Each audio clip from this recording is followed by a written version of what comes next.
კიდევ ერთხელ თუ დაუბრუნდებით უცხოური ჩარევის საკითხს, აღმოჩნდა, რომ საქართველოში ათასობით არასამთავრობო ორგანიზაცია ფუნქციონირებს, რომლებიც დასავლეთიდან იღებენ დაფინანსებას. ხოლო ხალხის რაოდენობა, რომლებიც ამ ორგანიზაციებში მუშაობენ და ხელფასს დასავლეთისგან იღებენ, 10,000 საჯარბებს. თუმცა ამ ყველაფრის მოგვარება შესაძლებელია. მაგალითად, აზერბაიჯანული მედიის უცხოეთიდან დაფინანსება 1%-იც კი დაუშვებელია. რატომ უნდა იყოს ეს ასე? ჩვენ ხომ არ ვაფინანსებთ მედია საშუალებებს ამერიკის შეერთებულ შტატებში.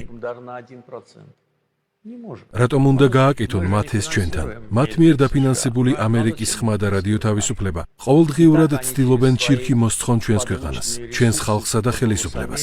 ცდილობენ დააკნინონ ჩვენი გამარჯვება სომხეთთან ომში.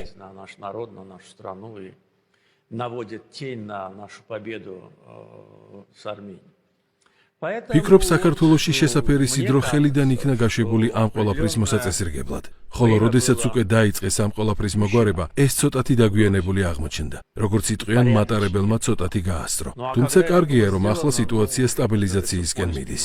ხედავთ, აქაც კი შეიმჩნევა მაკრონის ყურები. ამ ადამიანს უბრალოდ არ შეუძლია საკუთარ ქვეყანაში გაჩერება. მისთვის ახლა აუცილებელია საქართველოს საქმეებში ჩაერიოს.